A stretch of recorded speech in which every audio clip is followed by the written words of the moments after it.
आप काम करने से पहले कितनी दफ़ा दुआ करते हैं? कोई काम का फैसला करने से पहले दुआ करते हैं? जी, अभी तो नहीं, पहले करता था, अब नहीं। तो फिर कैसे रुकावटें जा सकती हैं जब काम ही आप खुदा उनके नाम से शुरू नहीं करते हैं? खुदा तो मुझे ये भी बता रहे हैं कि आप जो भी काम करते हैं, आप इधर उधर से हेल्प लेने चले जाते हैं, खुदा तो वहाँ पे होता ही नहीं है। जो भी आपको कोई बात कहता है आप उसी की मान लेते हैं, खुदा उनके पीछे आप नहीं चलते हैं। लेकिन मैं आपके लिए दुआ करती हूँ। क्या नाम थी? जी भाई, क्या बोल रहे हैं आप? जी बिल्कुल ऐसा ही है सिस्टर जी। हाँ जी, तो फिर ऐसे ना किया करो ना भाई, फिर रुकावटें कैसे जाएंगी जब यीशु नहीं होगा? तो आपके जो ज़िंदगी के फैसले होने चाहिए वो खुदा के कलाम के मुताबिक होने चाहिए। दुआ करना, कलाम पढ़ के वापस रख देना दुआ नहीं होती है। रोज़े रखना और खुदा से कहना मेरी मुश्किलों को आसान कर, मेरी मुश्किलों को आसान कर। सबसे पहले आपने उसकी बादशाहत को तलाश करना है। जब कितने भी लोग इस वक्त मुझे सुन रहे हैं, जब आपको लगता है कि आपकी ज़िंदगी रुकी हुई है, आपकी ज़िंदगी में कुछ नहीं हो रहा, तो सबसे कारामद फार्मूला जो कलाम हमें बताता है, पहले तुम उसकी बादशाही की तलाश करो तो सारी चीज़ें तुमको मिलती जाएंगी। और जब आपकी ज़िंदगी में बहुत सारे रोज़े रखने से, दुआएं करने से, कलाम पढ़ने से कुछ फ़र्क नहीं आ रहा, तो इसका मतलब है आपको उसकी बादशाहत की तलाश करनी है। तो अपनी ज़िंदगियों में उसके नाम को जलाल देना है। आप उनको मनाना छोड़ दें, ठीक है जी। क्योंकि जब आपने अपना काम कर लिया है, खुदा के खादम ने भी अपना काम कर लिया है, अब उनकी बारी है उस चीज़ को रिसीव करने की। और अब ये मसला जो है वो उनका बिल्कुल ज़ाती और खुदा का हो गया, ठीक है?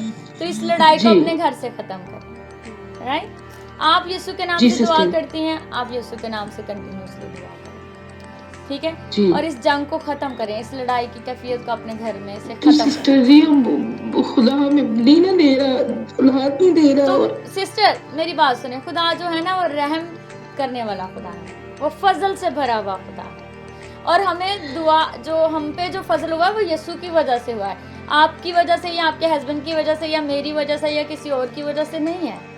आप यीशु से दुआ करती हैं ना, तो यीशु जरूर आपके लिए करेगा। तो फिर ये कैसे हो सकता है कि किसी और के गुनाह की सजा तो आपको नहीं मिलेगी ना? सिस्टर, आप अपने बच्चों को ऐसी चर्च की फेलोशिप में लेके जाएं जहाँ पे उनकी ग्रोथ हो। जी हाँ जी, उनको एक फेलोशिप की ज़रूरत है, उनको एक प्रॉपर फेलोशिप की ज़रूरत है जहाँ पे वो क्रिश्चियनिटी को सीख सकें, ठीक है भाई? अपनी जो आप हेल्थ है इसकी, जो आप खाना भी अच्छे से नहीं खाते हैं, आप अपनी हेल्थ की तरफ तवज्जो दें। आप कमज़ोर हैं फिज़िकली, और लेकिन आप खुदा ज़रूर ने आपको शिफा मिल गई और आप इस शिफा को कबूल करें यीशु के नाम में। यीशु नाम में दुआ करनी है, सिर्फ यीशु नाम में दुआ करनी है, ओके? सिर्फ यीशु के नाम में दुआ करनी है, ओके? God bless you. आप खाली चीज़ें बहुत देखती हैं, चीज़ों को भरा हुआ देखा करें। आप सोचते हैं ये भी नहीं है, ये भी नहीं है, ये भी नहीं है, ठीक है? आपको पता है ये बीमारी होती है। परेशान हो जाती, फिर मेरे दिल में ऐसे ख्याल आते हैं, बहुत टेंशन होती है मुझे ना, बहुत अजीब से ख्वाब आते हैं ना रात में। ये नॉर्मल बात है सिस्टर, जिस प्रोसेस में आप हैं इस वक्त, आप टायर्ड हैं, आपकी बदनी कैफियत ठीक नहीं है, आपके हार्मोन्स बिल्कुल इस वक्त ठीक नहीं है, आप इस वक्त इतनी मतलब आपके इम्यून सिस्टम इस वक्त जो है वो ठीक नहीं है, आप इस वक्त छोटे बच्चे की मानद है। अपना बहुत सारा ख्याल रखें, सारी गलत सोचों को साइड पे रख के पूरी तवज्जो खुदा की तरफ दें, अपने बच्चे की तरफ दें, और इस चीज़ पे ईमान रखें कि खुदावन जो है वो आपके साथ है और आपको सब कुछ वो वक्त मुकर्रर पे प्रोवाइड करेगा यीशु नाम में, आमीन। और आप देखेंगे आपके सारे जो हैं मसले, सारे खर्चे टाइम पे पूरे होंगे यीशु नाम में। जब हम खुदा के नज़दीक होते थे या होते हैं, दो चीज़ें बोल रही हैं ना, आप यीशु के नज़दीक थी, राइट?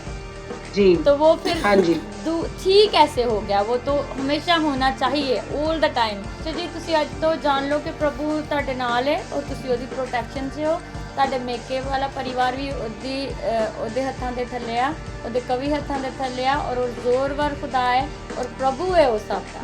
सो तुसी अज तो बाद कोई ड्रीम नहीं देखोगे इस तरह का, यीशु नाम से, आमीन। ठीक है sister, God thank you sister. Depression जो होता है वो हमारी बॉडी के ऊपर फिजिकली तौर पे जो है, मैं एज ए साइकोलॉजिस्ट ये मानती हूँ और जानती हूँ अपनी रिसर्च के मुताबिक, जो डिप्रेशन होता है वो फिजिकली बीमारियों का रास्ता खोलता है बदन के अंदर, ठीक है। आपका जो हाँ जी, जो कॉन्स्टिपेशन है it's very normal with the depression. चलिए आज के बाद आप देखेंगे आपकी ज़िंदगी में बहुत बड़ा चेंज आएगा और आप खुदा की प्रेजेंस को महसूस करेंगी। लेकिन 3-4 महीने के बाद आप फिर से डगमगाना शुरू करेंगी, तो वो आपने नहीं करना है, स्ट्रॉन्ग रहना है खुदा के साथ। बिल्कुल, ओके, ठीक है। तो आप तो बहुत टायर्ड हैं, आपको रेस्ट करने की ज़रूरत है। आपके शोल्डर की, आप रेस्ट करेंगे आपकी शोल्डर की पेन चली जाएगी। और आपकी मदर जो है उनको डॉक्टर के पास तो डेफिनेटली आप लेके गए होंगे, आप उनको मेडिसिन रेगुलर दें, हाँ जी, वो ठीक हो जाएंगी। और उनसे अपनी मदर से कहें कि दुआ किया करें दिल से, हाँ जी, बिल्कुल सही कह रही हैं। खुदा सर्टेनली आपसे खिदमत लेगा, लेकिन वो फुल टाइम नहीं होगी, ठीक है। और आपको आप जॉब भी करेंगे और आप लोगों के लिए दुआ भी करेंगे। और एक टाइम आएगा खुदावंद आपकी ज़िंदगी में लेके आएगा जब खुदावंद आपकी दुआओं का जवाब आपको डायरेक्ट देगा, लेकिन अभी वो टाइम दूर है और उसके लिए आपको बहुत मेहनत दरकार है। एक चीज़, दूसरा, आप अपने ज़हन में से कचरा सोचों को बाहर निकाल दें। होती है ना एक्स्ट्रा सोचें दिमाग के अंदर, हम एक्स्ट्रा लोगों के लिए सोचते हैं, एक्स्ट्रा बातों के लिए सोचते हैं, वो क्या कर रहा है, वो क्यों कर रहा है, किस तरह से होगा, ये चीज़ें निकाल दें दिमाग से और खुदा के कलाम को पढ़ें। अगर आप वाकई खुदा की खिदमत करना चाहते हैं, उसके कलाम को घोल के पी जाएं, तो देखिएगा कि खुदा कैसे आपको इस्तेमाल करेगा। God bless.